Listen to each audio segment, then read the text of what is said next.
Hello दोस्तों, कैसे हैं आप सब। मैं हूं Nawab Saqib Ibrahim, director Image Classes, और आप देख रहे हैं success story with Nawab sir. आज के इस सक्सेस स्टोरी में हमारे साथ है बिहार का वो छोरा, वैशाली से बिलोंग करता है और जिसने अपना और अपने माँ बाप का नाम रोशन किया है। एमयू के 6 एंट्रेंस 2025 के एंट्रेंस में rank 1 in general category. Shadab Anjum, आइए मुलाकात करते हैं शदाब अंजुम से। तो शदाब, प्लीज इंट्रोड्यूस योरसेल्फ। मेरा नाम शादाब अंजुम है। मेरे वालिद का नाम मिस्टर हसीब अंजुम है और मैं बिहार वैशाली से बिलोंग करता हूँ। मैंने बुनियादपुर बैच ज्वाइन करी थी और मेरी रैंक 1 आई है जनरल कैटेगरी में। जनरल कैटेगरी में रैंक 1 आई है, माशाल्लाह, बहुत शानदार। जैसा कि आप देख रहे हैं, छोटा पैकेट बड़ा धमाका, तो बड़ा धमाका किया है इसने। वैशाली से बिलोंग करते हो। ये बताना आप शदाब की इमेज क्लासेस के बारे में कैसे पता चला?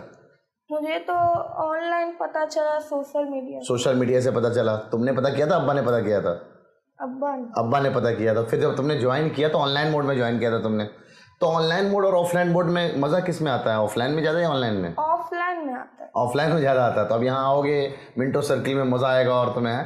ठीक है, अच्छा ये बताना शदाब कि तुम्हारे मार्क्स कितने थे? पहले रिटन में कितने मार्क्स थे? मेरे 80 आए थे। 80 मार्क्स आए थे। और इंटरव्यू में कैसा गया था इंटरव्यू? इंटरव्यू तो बहुत अच्छा गया था। सुनने में भी बात हो रही थी अब्बा से तुम्हारे, तो 10 मिनट तुम्हारा इंटरव्यू चला था। हाँ तो सर। कैसा था, क्या था? अच्छा, इंटरव्यू की प्रिपरेशन तुम हमारे पास ऑफलाइन में आए थे, तो कितनी बार हम लोगों ने इंटरव्यू की प्रिपरेशन कराई थी तुम्हारी? ऑफलाइन में 3 बार और ऑनलाइन में शायद 5 बार। 5 बार, तो 8 बार तुमने अपना इंटरव्यू की प्रिपरेशन किया। तो वहां जाकर के एकदम डर लग रहा था या सब कुछ एकदम ओके लगा? ओके लगा। सब कुछ एकदम ओके लगा। अच्छा, तो क्या कुछ सवाल याद है तुम्हें कि इंटरव्यू तुमसे क्या क्या सवाल पूछे गए थे? हाँ याद है। क्या क्या, बताओ जरा। सबसे पहले मैं अंदर गया तो सलाम वलाम करके फिर कुर्सी के पास गया, खड़ा हुआ। हाँ, जैसा हमने सिखाया वैसा किया सब हाँ, कुछ? सब कुछ वैसा। बैठने के साथ उन्होंने एक पेपर दिया, उसके ऊपर मैंने साइन किया। उसके बाद उन्होंने मेरा नाम पूछा। इंट्रोडक्शन नहीं, बस नाम पूछा। और मैं सीए कैटेगरी से था, तो पूछा कि तुम्हारे पापा पढ़े यूनिवर्सिटी से या मम्मी? तो मैंने बोला मम्मी। तो बोले किस डिग्री? तो मैंने बोला मास्टर डिग्री फ्रॉम पर्सियन। तो बोला फारसी आती है? तो मैंने बोला नहीं। पर उसके बावजूद भी उन्होंने पूछ दिया कि जामा का मतलब बताओ। तो मैं तो नहीं बता पाया, पर मुझे जामा मस्जिद सुना था तो मुझे लगा मस्जिद होगा, तो मैंने मस्जिद बोल दिया। पर उन्होंने बाद में पैजामे के मदद से मुझे समझाया था। पैजामा, अच्छा ठीक है। और कुछ सवाल ऐसा, मतलब कितने लोग थे वहाँ पे इंटरव्यू जब चल रही थी तुम्हारी? 3 लोग थे। बीच वाले मुझे ऑब्जर्व कर रहे थे और बाकी के 2 सवाल कर रहे थे। तो तुम्हें क्या लगता है 15 में से कितने मार्क्स मिले होंगे तुम्हें इंटरव्यू में? 12 से ऊपर ही मिले। 12 से ऊपर ही मिले होंगे। तो वैसे बताता चलो, 83 मार्क्स का भी टॉपर बंदा हमारे पास था रिटेन में, लेकिन उसकी रैंक 36 के कुछ आसपास आई है और तुम्हारे मार्क्स 80 था और तब भी तुम्हारे रैंक 1 आई है। जिसका मतलब ये है कि तुम्हें फुल और फुल मार्क्स मिले होंगे, बहुत ज़्यादा चांसेस हैं, तब जा करके तुम्हारी रैंक 1 आई होगी। बहरहाल, ये इससे हट करके बात करते हैं कि अपना डेली रूटीन बताओ कि कैसे इंट्रेंस के दौरान, जब तुम दिसंबर में बैच ज्वाइन किया तो उस वक्त रूटीन अब कैसे चलता था? स्कूल से आना, फिर क्या क्या करते थे आप जैसे?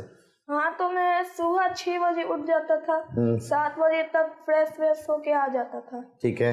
अब 8:30 तक मैं निकल जाता था। ठीक है, स्कूल के लिए? हाँ, स्कूल ठीक है। तो मैं उसके बीच में इंग्लिश पढ़ता था सुबह में, और इंग्लिश से पहले कुरान पढ़ता था। बहुत बढ़िया। कुरान के बाद इंग्लिश पढ़ता था। फिर उसके बाद स्कूल जाता था। फिर स्कूल से आते ही मैं कपड़ा उतारता था, टाइम मिलता था तो खाना खाता था, वरना बैठ जाता डायरेक्ट क्लास 4 बजे से तुम्हारी होती थी? हाँ, 3:45 या 4 o'clock में क्लास चालू होती होगी तुम्हारी। तो उसके बाद फिर कोचिंग किया 2 घंटे? नहीं, मेरे ख्याल से इंट्रेंस की 3 घंटे क्लास चलती होगी, 4 से 7। हाँ, 4 से 7 क्लास चलती थी। ठीक है। हाँ, फिर उसके बाद तो बीच में असर का नमाज, मगरिब की नमाज, ये कैसे मैनेज करते थे? नमाज तो मैनेज नहीं कर पाता। अच्छा, नहीं हो पाता था। खाना वाना खा लेते थे आराम से? हाँ। ठीक है। 7 बज गए, 7 बजे के बाद फिर? 7 बजे के बाद फिर डीपीटीज मिलता था, वो करते थे। फिर उसके बाद खुद से सेल्फ स्टडी करता था। ठीक है। फिर उसके बाद 11 बजते सो जाते थे। हाँ। ठीक है, ये डेली रूटीन रहता था तुम्हारा। चलिए बताता चलो, मैं अक्सर टॉपर से एक सवाल पूछता हूँ, तुम्हें बताना फास्ट फॉरवर्ड में कि क्या तुमने ये सब चीज़ें फॉलो किया कि नहीं किया। क्या कभी क्लास मिस किया? मिस एक हो जाती थी, अगर स्कूल से आने में लेट हो जाता तो वो क्लास को कैसे मैनेज करते थे? रिकॉर्डिंग देखते थे। उसी दिन देखते थे या अगले दिन देखते थे? उसी दिन।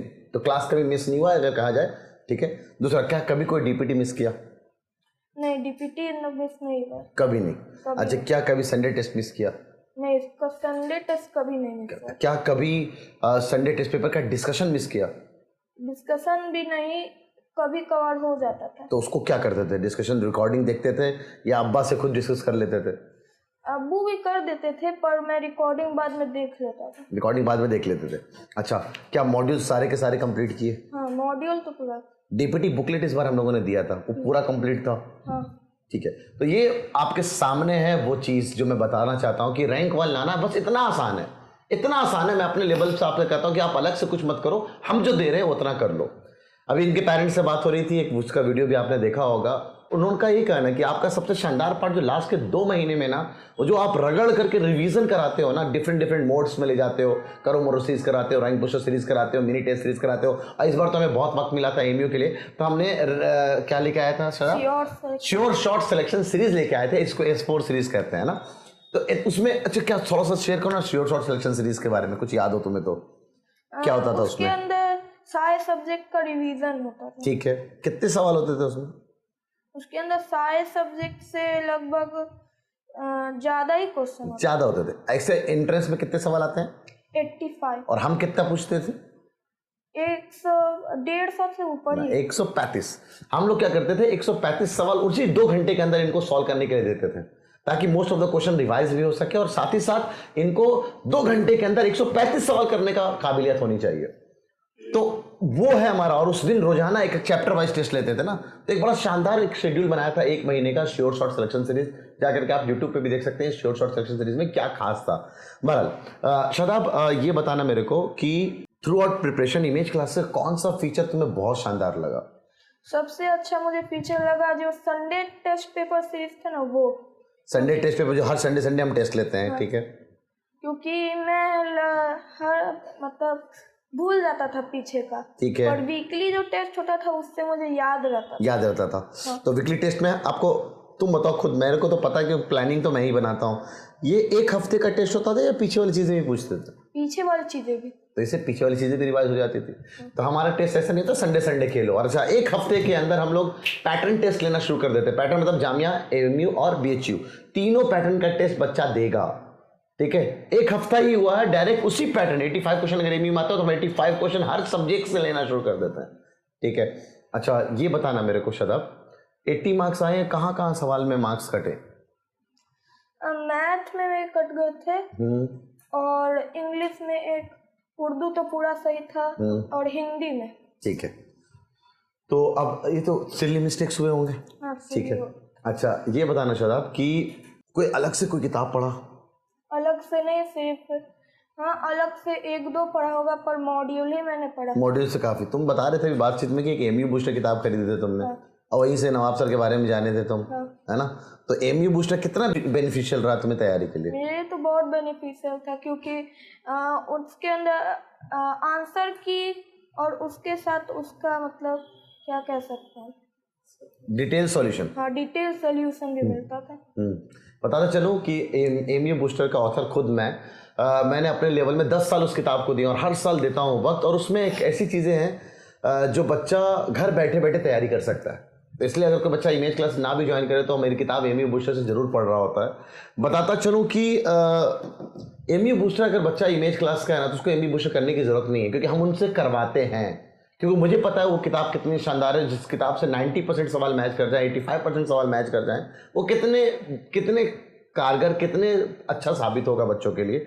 उसके अल्टरनेटिव में हम रैंक बूस्टर सीरीज करवाते हैं। याद है, हम सेम पेपर्स चैप्टर वाइज ना लेकर के ईयर वाइज लेते हैं और ऑन द टाइम लेते हैं। 4 से 6 तुम्हारा टेस्ट होता है, तो 4 से 6। एक सवाल मेरे दिमाग में अटक रहा था कि तुमने जामिया क्यों नहीं दिया? जामिया क्योंकि उस समय प्रिपेयर नहीं था। अच्छा, उस वक्त तुम प्रिपेयर्ड नहीं थे। जामिया मार्च में हो गया था, तो तुम्हारे दिसंबर से लेकर के मार्च, इसलिए तुमने फॉर्म ही नहीं भरा। ओके, ठीक है। लेकिन अगर जामिया अगर प्रिपेयर्ड होता तो जामिया देते तुम? हाँ। पक्का? चलो, बहुत अच्छा है। तो उम्मीद है जामिया भी बड़ा शानदार, क्योंकि तुम्हारा दोस्त शादाब अली रैंक 4 लेकर आया है वहाँ पे। अच्छा, ठीक है। अब ये बताना कि इस पूरे जर्नी में सबसे कारगर, तो सबसे बेनिफिशियल यानी सबसे सपोर्टिव कौन रहा तुम्हारे लिए? सबसे सपोर्टिव मेरे लिए इमेज क्लासेस है और मेरे अब्बू। तुम्हारे अब्बू हैं, बहुत शानदार। अच्छा, व्यूअर्स को या अपने जूनियर्स को कुछ कहना चाहोगे, कुछ बताना चाहोगे कि कैसे तैयारी करनी चाहिए, इस चीज़ को ज़रा कुछ समझाना चाहोगे इनको? हाँ, हमें दिल से करनी चाहिए। अगर हर दिन 5 ही घंटा पढ़े पर दिल से पढ़े तो रैंक 1 ला सकते हैं। देखो कितना शॉर्ट बात बोला है, कितनी सुलझी हुई बात बोला है। दिल से पढ़ें और हर दिन कंसिस्टेंट पढ़ें तो रैंक 1 लाना एकदम आसान है। और पता चलो कि हम लोग अपना नया बैच, फ्रेश बैच, एंट्रेंस का पहला बैच, यानी ऑलरेडी जो फाउंडेशन के बैचेस हैं, वैसे तैयारी करने का सबसे बेस्ट पार्ट वही है। हमारा कोई भी बैच देख लो आप, मोस्ट ऑफ द अच्छा रिजल्ट हमारे फाउंडेशन यानी स्टार्टिंग के बैचेस से आते हैं। तो अभी हम लोग पहला अपना एंट्रेंस का बैच 18 अगस्त से लेकर के आ रहे हैं, बुनियाद 3 के नहीं, बुनियाद 2 के नाम से, तुलु 4 के नाम से, क्योंकि ऑलरेडी तुलु 1 2 3 बन चुका है, बुनियाद 1 2 बन चुका है, और मुस्तकबिल 6 के नाम से। तो मुस्तकबिल मतलब 11th एंट्रेंस के 5 बैचेस ऑलरेडी बन चुके हैं। तो ये सेम हम लोग 6th 9th और 11th एंट्रेंस में बैच लेकर के आ रहे हैं। तो आप भी अगर जुड़ना चाहते हैं हमारे इस बैचेस से, तो ये नंबर दे रखा है 8077938908। इस पर कॉल या व्हाट्सअप करके हमारा ऑनलाइन या ऑफलाइन मोड में बैचेस ज्वाइन कर सकते हैं।